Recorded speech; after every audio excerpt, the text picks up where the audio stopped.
नमस्कार, मैं चंदन उपाध्याय आप सभी लोगों का बहुत बहुत स्वागत है एवं अभिनंदन करता हूं आपके अपने YouTube चैनल साइकोलॉजी वाले गुरुजी में। आज हम लोग अपने क्लास में जिस महत्वपूर्ण विषय के बारे में बात करने वाले हैं वह है सांख्यिकी। मनोविज्ञान हो, समाजशास्त्र हो या शिक्षा शास्त्र हो, सभी जहाँ सांख्यिकी का प्रयोग किया जाता रहा है और सांख्यिकी को सिलेबस के रूप में पढ़ाया जाता है। और सांख्यिकी, इसी बात को ध्यान में रखते हुए आज से हमारे चैनल पर सांख्यिकी क्लास चलेगी और सांख्यिकी को आपको बहुत ही आसान भाषा में समझाया जाएगा। हमने देखा है कि बहुत से बच्चे मनोविज्ञान विषय को इसलिए भी छोड़ देते हैं क्योंकि इसमें सांख्यिकी है, यानी कि स्टैटिक्स है। लेकिन मेरा मानना है कि अगर सांख्यिकी को आप आसान भाषा में समझें, आसान भाषा में समझने की कोशिश करें तो सांख्यिकी जो है नंबर भी ज़्यादा गेन करवाता है और इससे इंटरेस्टिंग कोई सब्जेक्ट नहीं है। ठीक है, किसी भी विषय को से आप भागने से आपको कुछ नहीं होगा। जब जितना है आप किसी विषय से भागेंगे उतना ही वो विषय आपसे दूर होता जाएगा। बल्कि क्या करें, आप उस विषय में आप अपना रुचि लें, उस विषय को पढ़ने की कोशिश करें और कई ऐसे माध्यम हैं जिनके आधार पर उस विषय को आप अच्छे से समझ सकते हैं।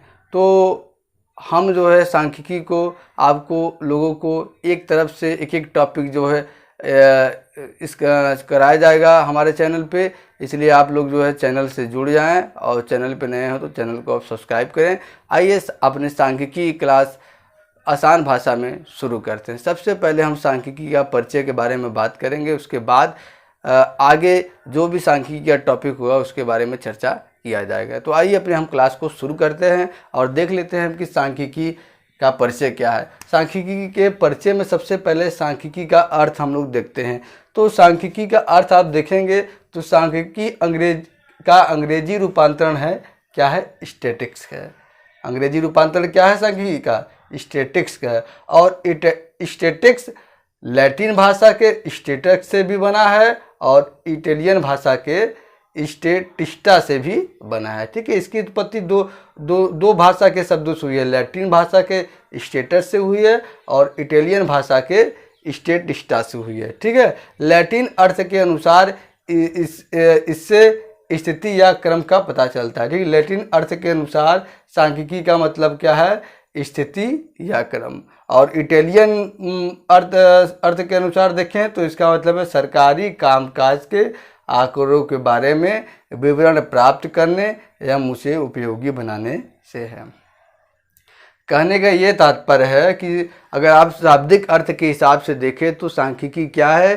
किसी भी विषय के या किसी भी तथ्य को जब हम आंकड़ों के रूप में संख्याओं के रूप में उसे हम एकत्रित करते हैं तो उसे हम सांख्यिकी कहते हैं। जैसे देखिए, सांख्यिकी का जो हिंदी शब्द है, अगर आप उसका संधि विच्छेद करें तो क्या होगा? संख्या के रूप में अंकित करना। यानी कि जो आंकड़े हैं, जो प्रदत्त हैं, उसको क्या है? हम संख्या के रूप में एकत्रित करते हैं। सांख्यिकी का प्रयोग आज ही नहीं किया जा रहा है, बल्कि सांख्यिकी का प्रयोग प्राचीन काल से किया जा रहा है।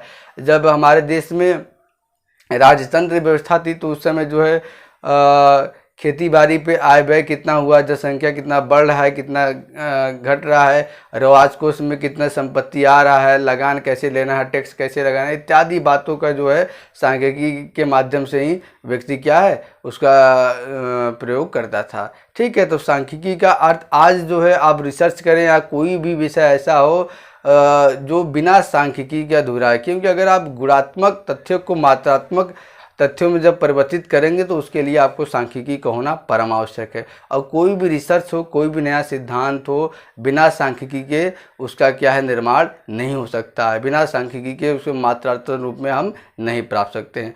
तो ये सांख्यिकी का अर्थ हुआ। अब सांख्यिकी की परिभाषा देख लेते हैं जिसके माध्यम से सांख्यिकी का अर्थ आपको और भी स्पष्ट हो जाएगा। देखिए, सबसे पहला परिभाषा है रेथस 1984 के अनुसार।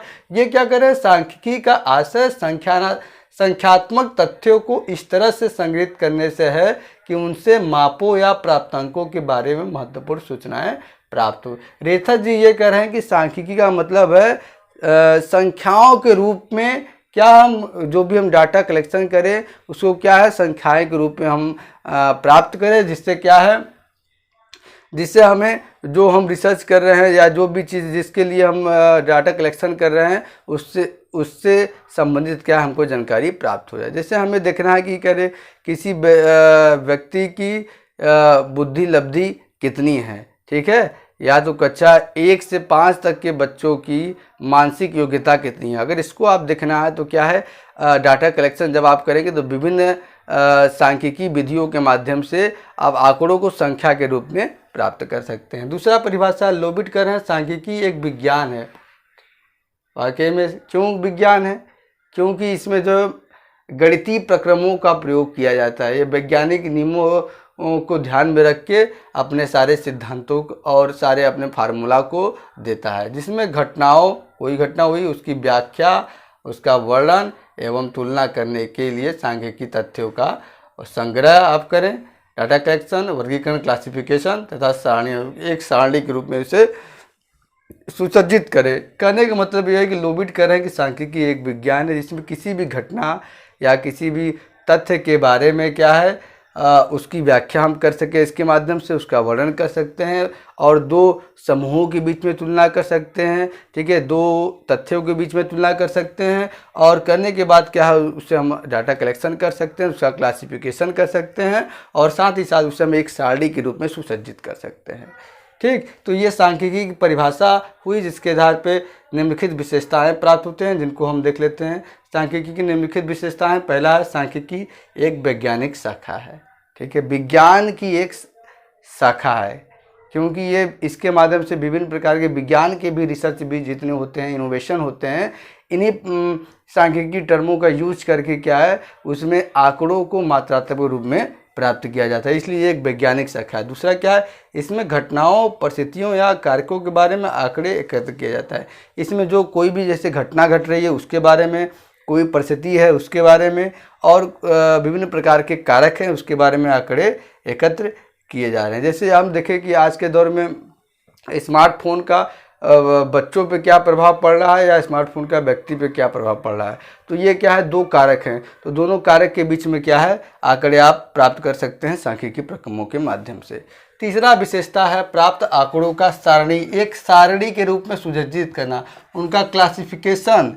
जैसे हम कर रहे हैं कि बनारस जनपद के पुरुष एवं महिला वर्गों की मानसिक योग्यता का अध्ययन करना, तो वही वर्गीकरण करेंगे, पुरुष वर्ग अलग, महिला वर्ग अलग, एवं उसका विश्लेषण करना, ठीक है, उसे जो रिजल्ट प्राप्त होते हैं उसको क्या है वर्गीकृत करके उसका विश्लेषण करना और विश्लेषण करने के बाद उपयुक्त निष्कर्ष प्राप्त करना, ये सांख्यिकी के माध्यम से होता है। चौथा है आंकड़ों का संग्रह यानी कि डाटा कलेक्शन सर्वेक्षण विधि, सर्वे मेथड से या प्रयोग एक्सपेरिमेंट मेथड से या अन्य विधि जो है विज्ञान की या मनोविज्ञान की, उसके माध्यम से क्या है हम अपना डाटा कलेक्शन करते हैं, ठीक है। सर्वे, जैसे आपको कोई रिसर्च करना है या कोई आपको प्रयोग करना है जिसमें आपको कहीं जाके सर्वे करना है, तो इसमें क्या है सर्वेक्षण विधि, या कोई प्रयोग आपको करना है तो लैब में कर सकते हैं या अन्य विधि के माध्यम से भी आप डाटा कलेक्शन कर सकते हैं। पांचवा क्या है, प्राप्त आंकड़ों के आधार पर समूह या जनसंख्या की विशेषताओं का वर्णन एवं विवेचन कर सकते हैं। ये कह रहा है कि सांख्यिकी के माध्यम से हम जो आंकड़े प्राप्त होते हैं उनके आधार पर हम अपना प्रयोग जिस समूह पे कर रहे हैं या जिस जनसंख्या पे कर रहे हैं उनकी विशेषताओं का हम वर्णन एवं विवेचन कर सकते हैं। तो ये सांख्यिकी की कुछ विशेषताएं हुई जिनके बारे में हमने चर्चा किया। अब हम अगला पॉइंट देख लेते हैं, सांख्यिकी की उपयोगिता एवं कार्य, यानी कि सांख्यिकी का इम्पोर्टेंस क्या है और उसके मेन फंक्शंस क्या है उसको देख लेते हैं। सबसे पहला सांख्यिकी का कार्य क्या है, ये आंकड़ा या प्रदर्शन संग्रह करता है, डाटा कलेक्शन करता है। सांख्यिकी का महत्वपूर्ण कार्य क्या है, डाटा कलेक्शन करना, और किनके माध्यम से, सर्वेक्षण विधि, प्रयोग विधि या अन्य विधियों का यूज करके क्या करता है, डाटा कलेक्शन करता है। दूसरा है प्रदत्त विश्लेषण, प्राप्त जो आंकड़े हैं उनको वे विश्लेषित करता है, वर्गीकृत करता है और उनका क्या है दो कारकों का आपस में तुलना करने का काम करता है सांख्यिकी। तीसरा क्या है, सूक्ष्म वर्णन, प्राप्त आंकड़ों के आधार पर किसी भी हम समूह या जनसंख्या के बारे में सूक्ष्म वर्णन कर सकते हैं। जैसा हम ये कह सकते हैं कि बच्चों की बुद्धि लब्धि पर उसके वातावरण तथा आनुवंशिकता का क्या प्रभाव पड़ता है, ठीक है, तो ये सूक्ष्म वर्णन हम कर सकते हैं। चौथा क्या है, प्रयोग की योजना बनाना। इसके माध्यम से हम किसी भी प्रयोग की योजना बना सकते हैं कि कोई प्रयोग हम करेंगे तो उसमें हम किन सांख्यिकी विधियों का यूज करेंगे जिससे हम अपना डाटा कलेक्ट कर सकें और जो निष्कर्ष प्राप्त हो वह विश्वसनीय एवं वैध हो। दूसरा अगला है कारकों में संबंध ज्ञात करना। कारक क्या हैं? कारक जो व्यक्ति को प्रभावित करते हैं उन दोनों के बीच भी सांख्यिकी विधियों के माध्यम से हम सांख्यिकी विधियों के माध्यम से हम संबंध ज्ञात कर सकते हैं। जैसे कि चिंता व्यक्ति में क्यों बढ़ रहा है, तो यहाँ चिंता और व्यक्ति दो कारक हुए हैं, तो इन दोनों कारकों का आपस में संबंध क्या है इसको हम प्राप्त कर सकते हैं। अगला है अनुमान लगाना। आप सांख्यिकी विधियों के माध्यम से ही विभिन्न प्रकार के घटनाओं या तथ्यों के बारे में अनुमान लगा सकते हैं। जैसे आप ये कैसे किसी बच्चे के आपने जो है अध्ययन किया, उसकी बुद्धि लब्धि का अध्ययन किया, उसकी रुचि का अध्ययन किया, तो आप कह सकते हैं कि ये बच्चा जो है इस क्षेत्र में इसका रुचि है, इस क्षेत्र में बच्चा आगे जाएगा, तो ये अनुमान लगाना। अनुमान लगाने से ही संबंधित क्या है, भविष्यवाणी। आप किसी बच्चे के से संबंधित या किसी व्यक्ति या वस्तु या घटना से संबंधित विभिन्न प्रकार के भविष्यवाणी कर सकते हैं। अगला हमारा है मनोवैज्ञानिक परीक्षणों का निर्माण।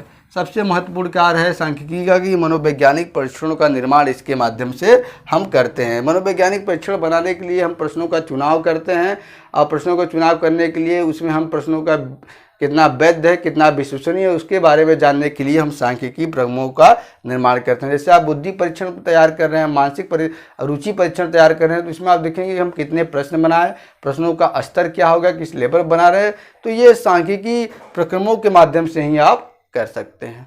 तो ये सांख्यिकी के कुछ प्रमुख कार्य एवं उपयोगिता है जिसके बारे में हमने चर्चा किया। तो आज के क्लास में हमने देखा कि सांख्यिकी का परिचय क्या है, उसका अर्थ परिभाषा क्या है, सांख्यिकी की विशेषताएं क्या है और सांख्यिकी के मुख्य कार्य तथा उपयोगिता है।